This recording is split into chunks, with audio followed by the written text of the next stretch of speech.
5강 동기를 중시하는 시각 임마누엘 칸트. 5강에서는 칸트가 도덕, 자유, 이성을 어떻게 연관시켰는지 살펴볼 텐데요. 4가지 대조를 통해서 살펴보겠습니다. 첫 번째 대조인 도덕에 대한 대조는 의무와 경향성의 대조입니다. 두 번째 대조인 자유에 대한 대조는 자율과 타율의 대조입니다. 세 번째 대조인 이성에 대한 대조는 정언명령과 가언명령의 대조입니다. 네 번째 대조인 관점에 대한 대조는 예지적 영역과 감각적 영역에 대한 대조입니다. 임마누엘 칸트는 의무와 권리에 대해 다른 어떤 철학자보다 강력하고 영향력 있는 설명을 내놓았습니다. 그의 주장은 우리는 이성적 존재이기에 존중받아야 하는 존엄성을 지녔다는 생각에 근거합니다. 칸트는 동프로이센의 퀘니스베르크에서 태어나 그곳에서 세상을 떠났습니다. 아버지는 마구를 만드는 사람이었으며 부모 모두 종교적인 내면의 수행과 선행을 강조하는 개신교 경건주의자였습니다. 그는 가정교사로 일하다가 31살에 사강사로 강단에 서게 되었습니다. 저서 도덕 형이상학의 기초에서 칸트는 공리주의를 신랄하게 비판하였습니다. 도덕이란 행복 극대화나 그 밖에 어떤 목적과도 무관하며 도덕은 인간 그 자체를 목적으로 여기고 존중하는 것과 관련이 있다고 주장합니다.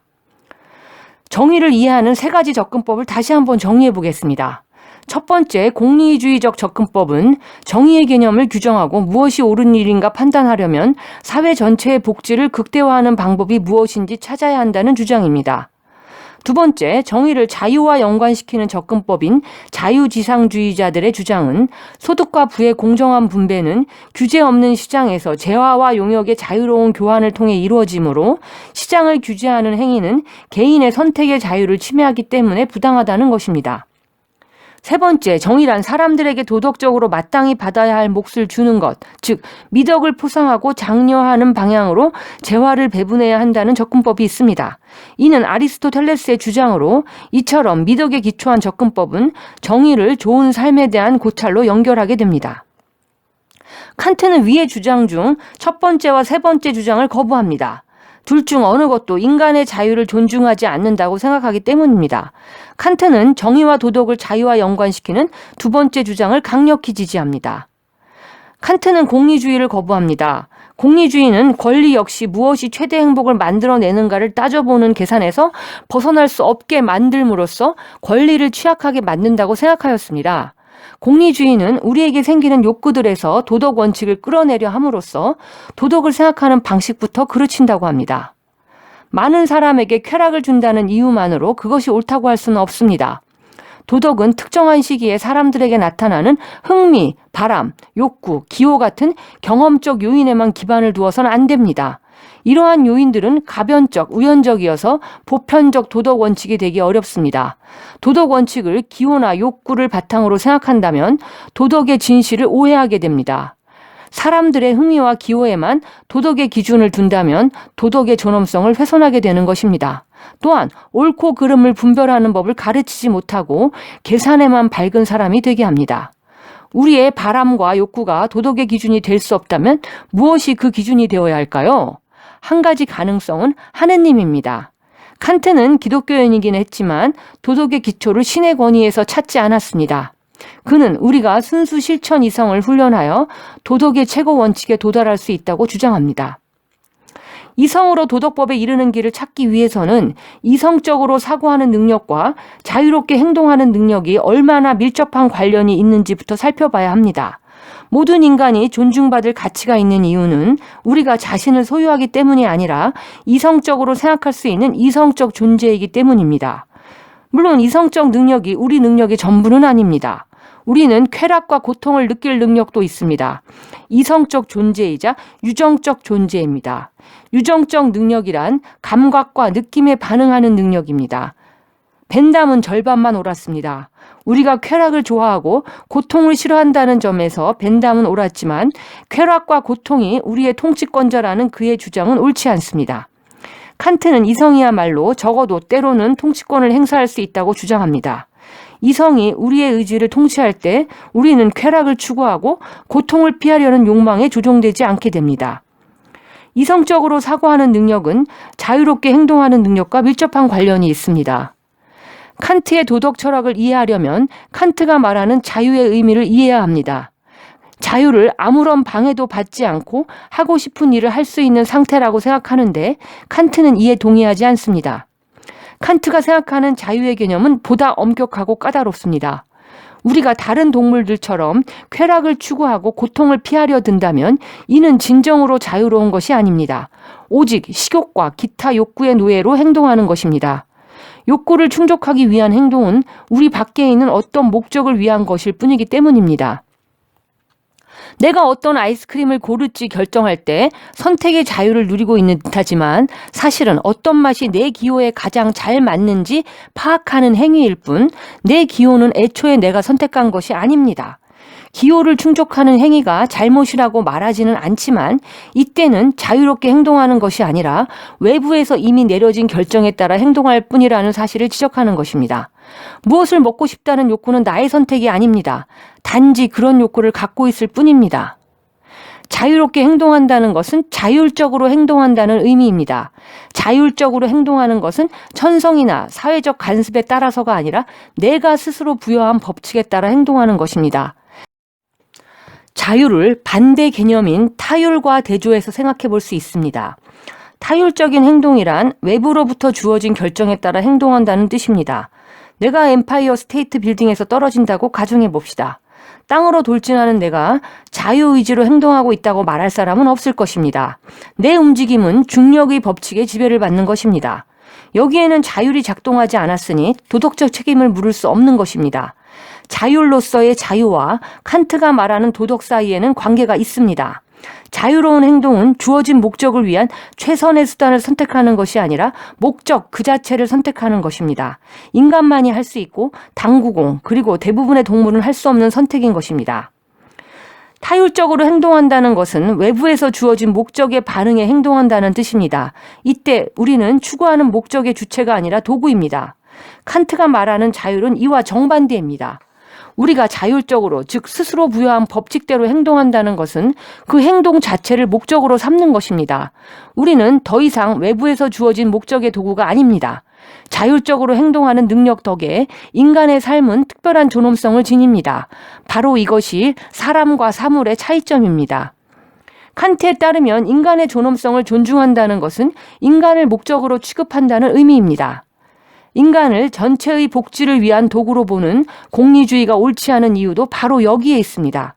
덩치 큰 사람을 밀어 떨어뜨려 철로를 막으려는 행위는 그 사람을 수단으로 이용하는 행동이지 목적 그 자체로 존중하는 행동이 아닙니다. 존 스튜어트 밀과 같은 계몽된 공리주의자들도 그 남자를 밀어서는 안 된다고 말하지만 그 이유는 장기적으로 공리가 줄어드는 부차적 효과를 염려하기 때문입니다. 그렇다면 어떤 행동에 도덕적 가치를 부여하는 것은 과연 무엇일까요? 칸트에 따르면 어떤 행동의 도덕적 가치는 그 행동으로 인한 결과가 아니라 그 행동을 유발한 동기에서 찾을 수 있습니다. 중요한 것은 동기이며 도덕적 가치가 있는 동기는 특별한 종류의 동기입니다. 옳은 일을 하더라도 그것이 옳기 때문에 하는 것이 중요하지 이면에 숨은 다른 동기 때문에 하는 것은 도덕적 가치가 없습니다.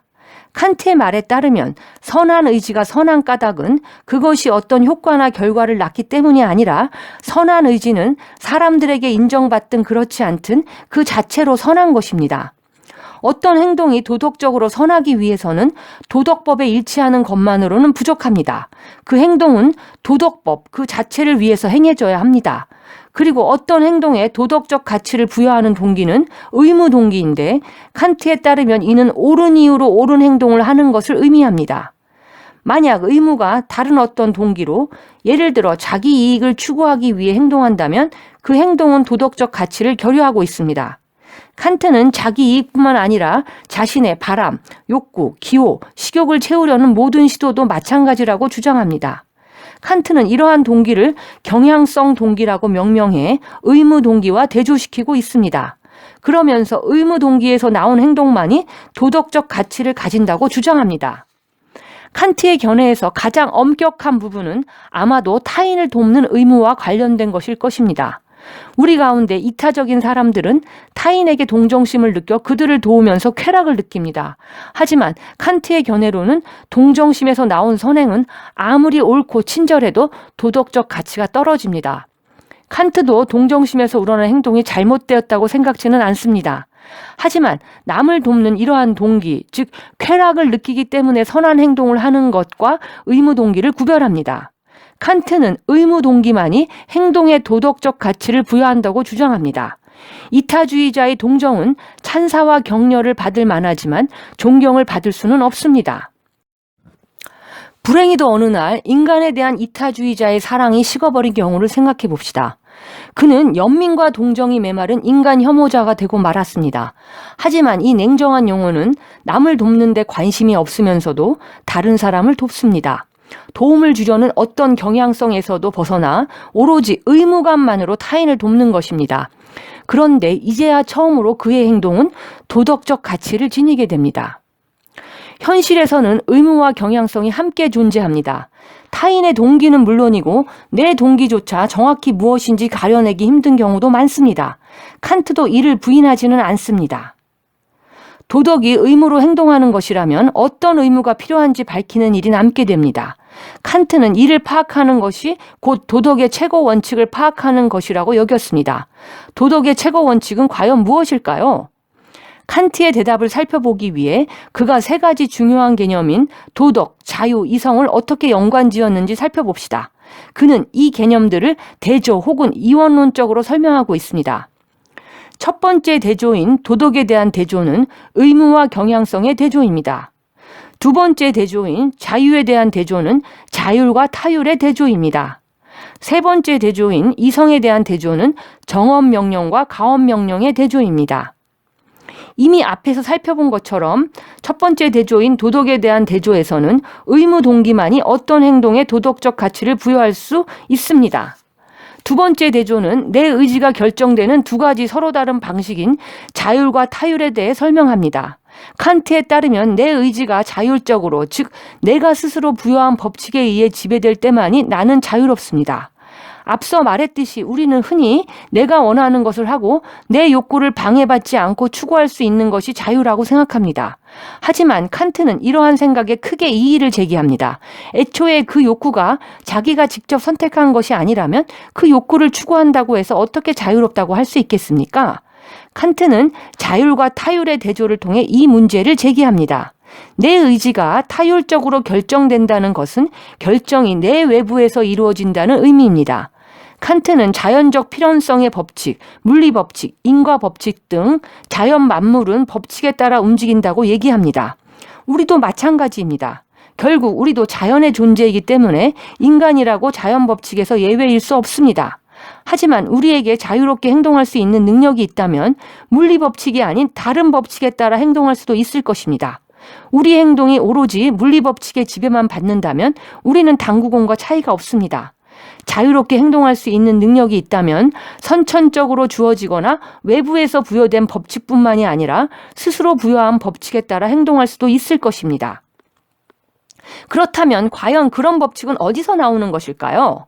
칸트는 이성이라고 답합니다.